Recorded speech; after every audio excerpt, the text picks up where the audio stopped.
guys were so animated and loud and very into it, despite having no crowd here.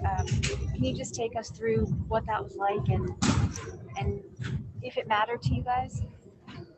Well, the same energy that we had on the floor is the same energy that we have towards having justice for Breonna Taylor and her family, and that's the energy that we bring to the game. And that's just who we are. We got a close knit group. We have a lot of togetherness, a lot of brotherhood with this franchise, and we care for one another not only on the floor but off the floor as well. So you got to create your own energy here. We understand that there's no fans.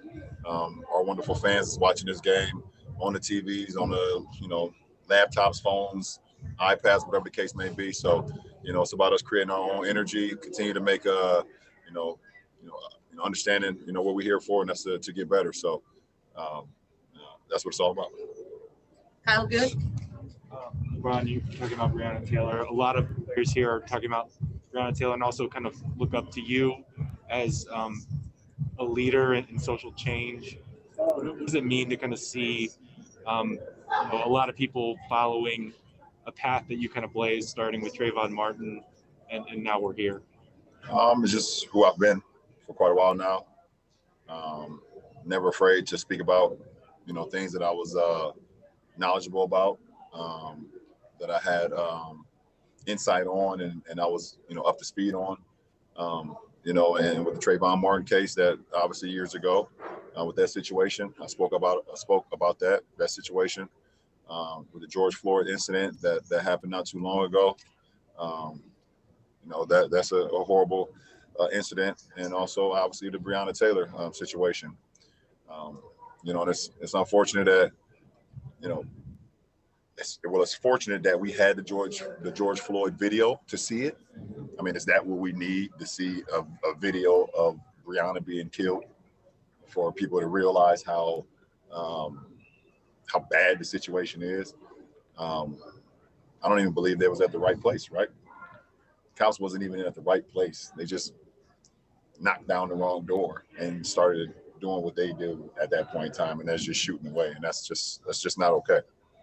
So I never shied away from being who I am and speak about things that not only affects me, that hit home for me, but also affect my community and affect Black people, because we've been going through it a lot. I seen a video today of a Black man inside like a Walmart or Target or whatever trying to buy a bike for his son, and the cops was called on him. He had a receipt and everything, and the cops was called on him. They arrested him inside the store and took him outside. And it's just heartbreaking, man. You guys don't understand unless you're a person of color. You guys don't understand. I understand that you might feel for us, but you can never really truly understand what it is to be Black in America. So, but once again, that's what it's about.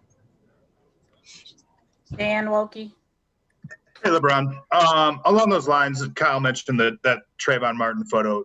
That's 8 years ago. Today, you played an NBA game on a court that says Black Lives Matter. Could you have imagined that movement, which kind of was spawned out of that Trayvon Martin tragedy, that it would reach this level where there will be months of basketball played with that everywhere that people look?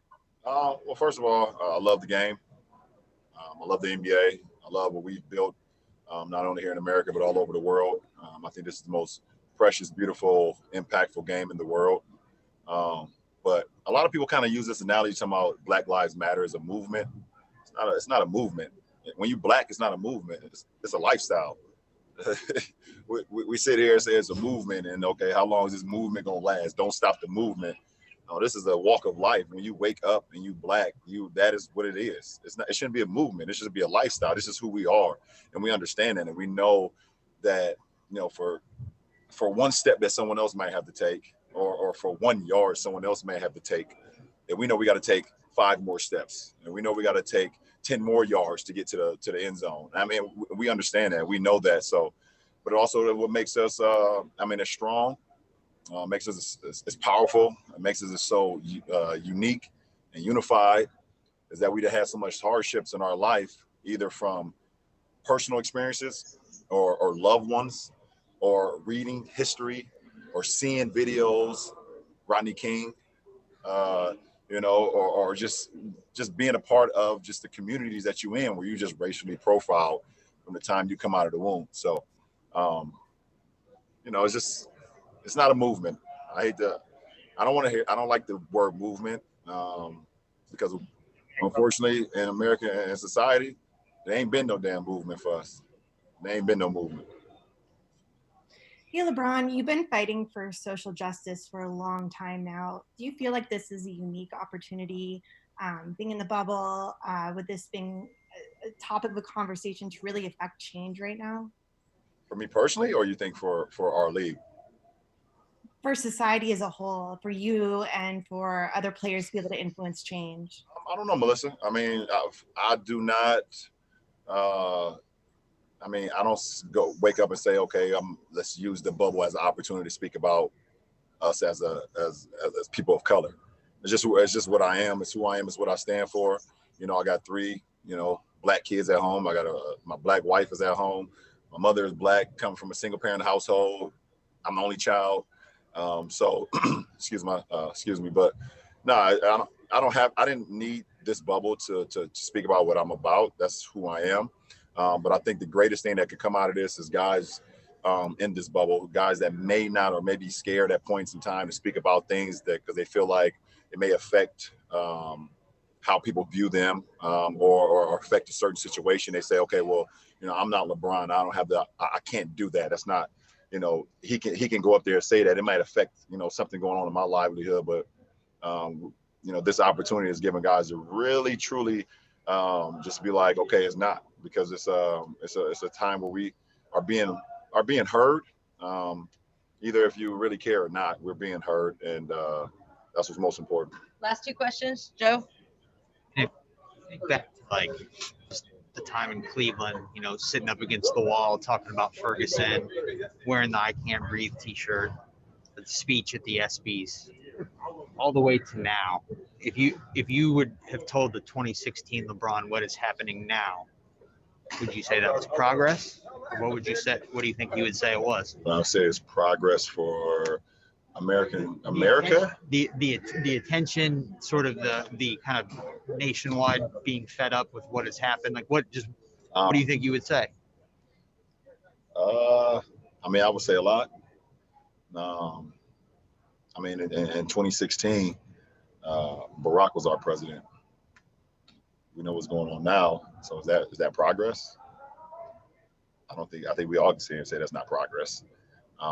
The conversations that's being had right now and how many people are really listening or just having the conversations, trying to make things happen. I think that's progress, but we got a long way to go. And until, it's crazy because you look at just like common sense, everyone knows what's right is right and what's wrong is wrong. Like, you just know that. You don't have to like black people, or you don't have to care about what I talk about, or care what we're here all about, or care if Black Lives Matters on the court. But what's right is right and what's wrong is wrong. There's not one human being that does not know that. If you're a little kid and someone comes, you outside and it's recess and a kid takes your juice box, that kid know that was wrong. It's just, no matter if you care or not, that's wrong. Why did you do that? It's wrong. So a lot of people kind of shy away from that.